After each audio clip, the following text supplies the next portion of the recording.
There's a unique kind of silence in the Atacama Desert. It's not just an absence of noise, it's a physical presence, a heavy, ancient stillness that presses in on you, so profound you can feel the low-frequency hum of your own nervous system. For 3 months, that silence was my entire world. My life had imploded back in the States. A professional disagreement, let's call it. A promising career in radio astronomy torpedoed by my own stubborn pride. The job at the Atacama Large-Aperture Radio Telescope Array, ALARTA, wasn't a career move. It was an exile. A 6-month contract to be the lone on-site technician, babysitting a collection of giant metal ears in the driest, highest, most isolated place on Earth. My job was to perform routine maintenance, calibrate the dishes, and ensure the terabytes of cosmic noise they collected were properly backed up. It was glorified, high-altitude janitorial work. The landscape was beautiful in a stark, alien way, a rust-colored plateau under a sky so clear and dark that the Milky Way looked like a splash of spilled paint. The array itself consisted of a dozen massive 60-foot radio dishes, arranged in a spiral, all pointed in silent unison towards the heavens. My world was my small, pressurized living quarters and the hum of the server room. Loneliness was a given. It was the entire point. For the first 12 weeks, my logbook was a monument to monotony. Calibrated Dish 7 actuator. Weather clear. All systems nominal. Replaced a faulty data cable on Dish 3. All systems nominal. Watched an old movie. All systems nominal. I was a ghost maintaining a machine designed to listen for other ghosts.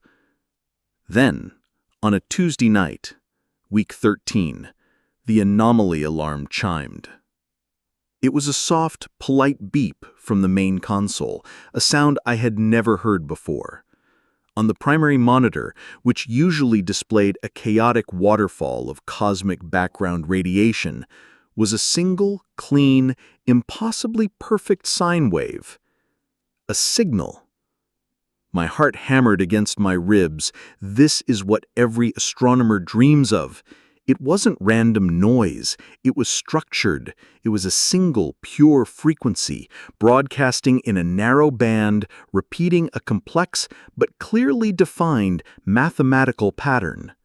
The pattern was a sequence of prime numbers, followed by the value of pi to several hundred decimal places. It was the most cliché, on-the-nose, we are intelligent message you could possibly imagine.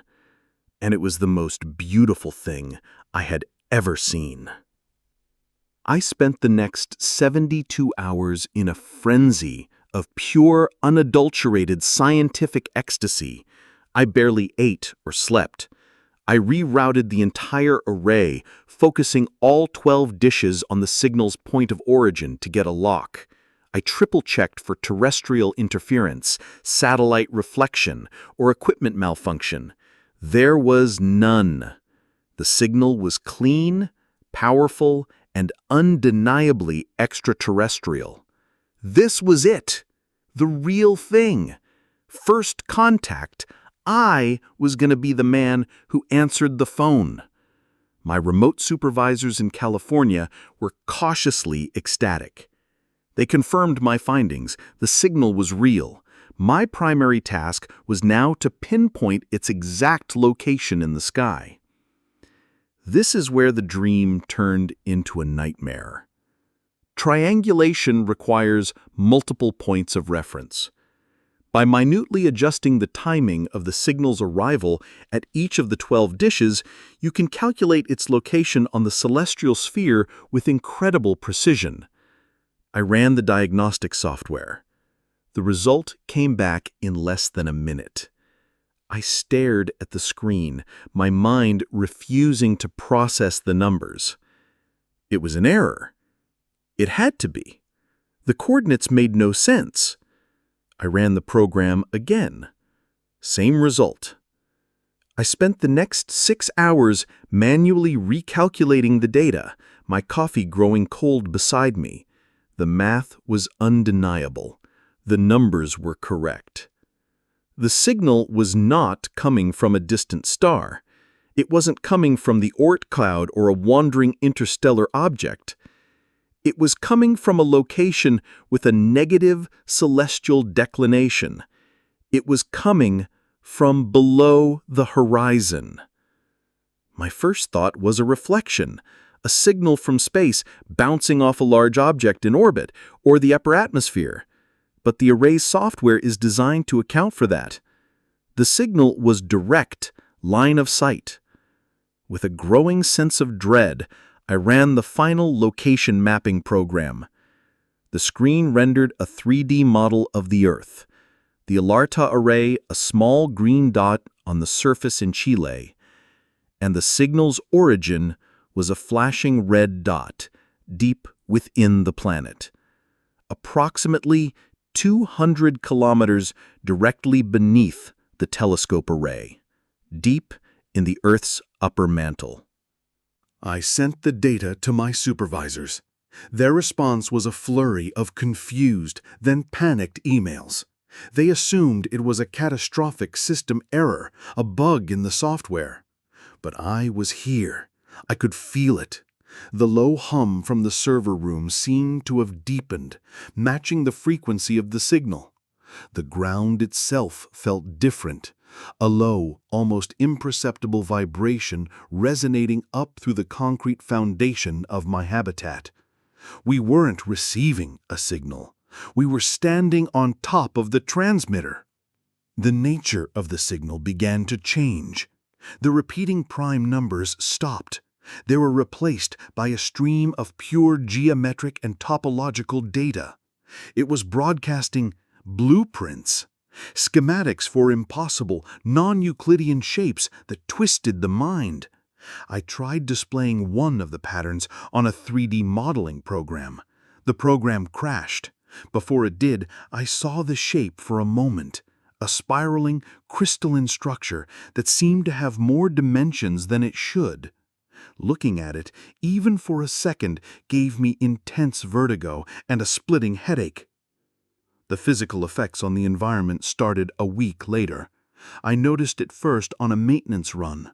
The sand around the base of Dish 1 had formed strange, intricate patterns, like the frost on a window pane. But these were perfect, repeating fractal patterns spreading out from the concrete foundation in a circle 50 feet wide. It was beautiful, and it was utterly terrifying. The whispers began around the same time. The static on the open comms channel began to resolve into sibilant, whispering sounds. It was a language, I was sure of it, a chorus of dry, rustling voices. My logbook entries became more frantic. The whispers are forming words, not English, something else. The fractal patterns have appeared around Dish 4 and 7 now. The air shimmers when you look at the horizon. I feel like I am being watched, not from above, from below. The entity, the intelligence, whatever it was, seemed to be learning, adapting. It had been broadcasting math and geometry, an abstract hello. Now it was trying to communicate in a new way. The signal changed again. It stopped broadcasting its own data and began broadcasting me. My living quarters are equipped with biometric sensors, heart rate, blood pressure, neurological activity, all monitored remotely. The signal began to broadcast a perfect, real-time replica of my own vital signs, a perfect echo of my own biology. Then it began to alter it. It would broadcast my heart rate, but 2% slower, more efficient. It would broadcast my brainwave patterns, but with the chaotic spikes of anxiety and fear smoothed out into a calm, focused rhythm. It was showing me a better version of myself, an upgraded version. That's when I decided to shut it down. This experiment was over. This was no longer science. It was an intrusion.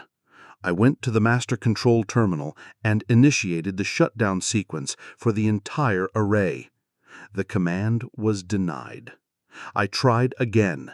Access denied. I tried my supervisor's override codes. Access denied. The system was no longer under my control. The low hum from the servers intensified into a deep, resonant thrum that I could feel in my chest. The lights in the habitat flickered. A message appeared on the main screen, not from my supervisors.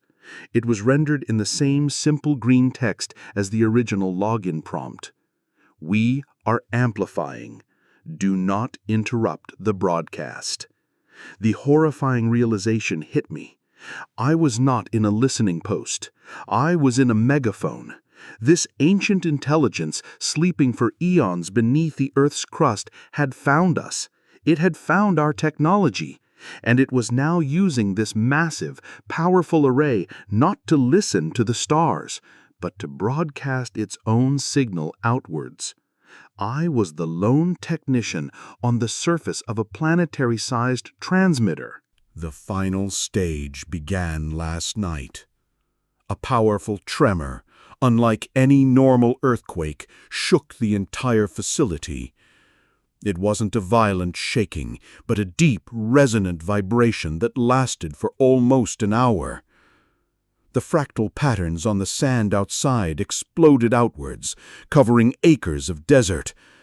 The air itself seemed to bend, the distant mountains wavering like a mirage. I looked at my hands.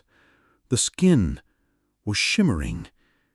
Faintly, I could see the same complex crystalline fractal patterns spreading across my own skin, glowing with a soft internal light. The signal wasn't just communicating with me.